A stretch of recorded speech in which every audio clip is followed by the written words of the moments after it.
नौकरी से हटाए गए शिक्षक और शिक्षाकर्मी फिलहाल विकास भवन के सामने विरोध प्रदर्शन कर रहे हैं। हालांकि प्रशासन ने उन्हें पुस्तक मेला परिसर के सामने एक स्थान पर प्रदर्शन की अनुमति दी है, लेकिन जब तक वहां आवश्यक बुनियादी ढांचा तैयार नहीं होता वे अपना आंदोलन विकास भवन के समक्ष ही जारी रखेंगे। आपको बता दें कि प्रदर्शनकारी शिक्षकों ने आज घोषणा की है कि सोमवार तक यदि शिक्षा मंत्री ब्रात्या बासु उनसे नहीं मिलते या वार्ता नहीं करते तो वे सोमवार के बाद से बड़े स्तर पर विरोध प्रदर्शन शुरू करेंगे। इस सिलसिले में शिक्षा मंत्री को एक बार फिर ईमेल भेजा जाएगा जिसमें मुलाकात की मांग दोहराई जाएगी। इसके साथ ही आज से राज्य के सभी सांसदों, चाहे वे किसी भी राजनीतिक दल से हों, उनको पत्र भेजे जाएंगे। शिक्षकों की मांग है कि सांसद आंदोलन से संबंधित कोई कानूनी सहायता करे या उनकी नौकरियां बचाने में सहयोग दे। आंदोलनটা বা অবস্থান বিক্ষোভটা চালানোর জন্য আমাদের এখানে 200 জনের মেনটেন করা হয়েছে, কিন্তু আমাদের টোটালে আছে 19,000 প্লাস।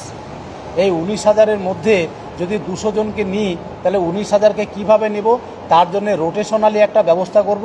আমাদের রাজ্যের বিভিন্ন জেলা আছে, তা কিভাবে কি করব এই বিষয়টা পরে আমরা জানিয়ে দেব আমাদের গ্রুপে বা পিটিশনারদের মধ্যে, যে কিভাবে আমরা জায়গাটাকে মেনটেন করব। আমরা যতক্ষণ পর্যন্ত দিশা না পাচ্ছি আমরা এখান থেকে উঠছি না, আমরা সেই অবস্থান করব। লাস্ট একটা কথা অ্যাড করব, যেটা হচ্ছে যে আমার নাম সোয়েব কবির।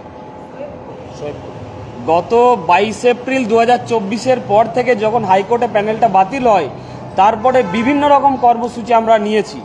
সেটা আচার্য সদন অভিযান, বিকাশ ভবন অভিযান, বা আমরা শিয়ালদা থেকে ধর্মতলা মিছিল করে গিয়ে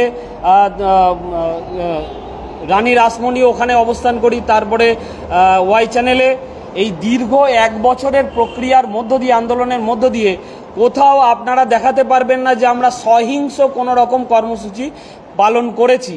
তাহলে আজকে একটা দিনের পরিপ্রেক্ষিতে শুধু বলা হচ্ছে যে শিক্ষকরা তারা শিক্ষক সুলভ আচরণ করছে না, এটা একটা ক্ষণিকের একটা ক্ষোভের বহিঃপ্রকাশ ঘটেছে। তার সঙ্গে কিছু রাজনৈতিক ব্যক্তিত্ব তারাও এটাকে ইন্ধন জুগিয়েছে। এটা গেল।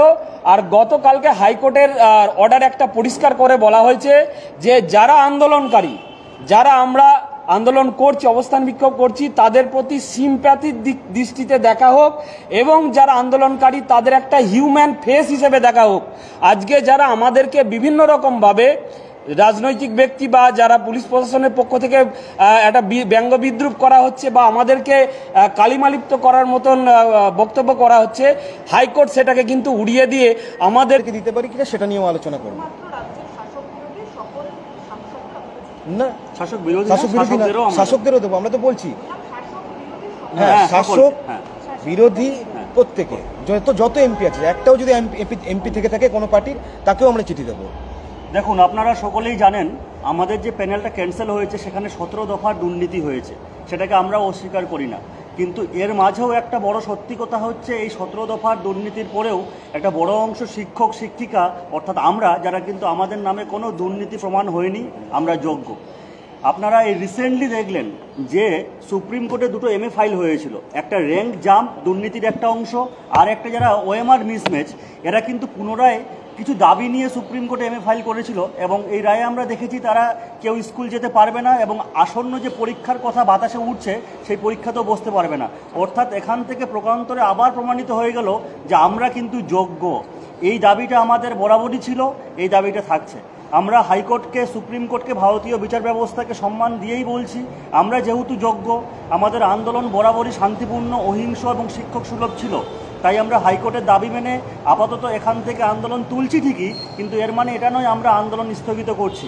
আমরা আমাদের পরবর্তী যে পরিস্থিতি আমরা সম্মুখীন হব, আমরা পুনরায় আবার সেই রকম পরিকল্পনা করে আমরা আন্দোলন, বৃহত্তর আন্দোলন আমরা রাখবো।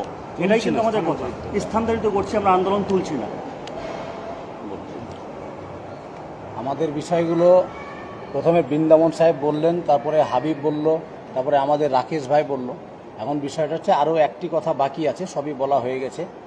আমাদের এখানে আইনি প্রোটোকল মেনটেন করেই, হাইকোর্টের অর্ডারেই আমরা এই জায়গাটা থেকে আন্দোলনটা উঠাচ্ছি।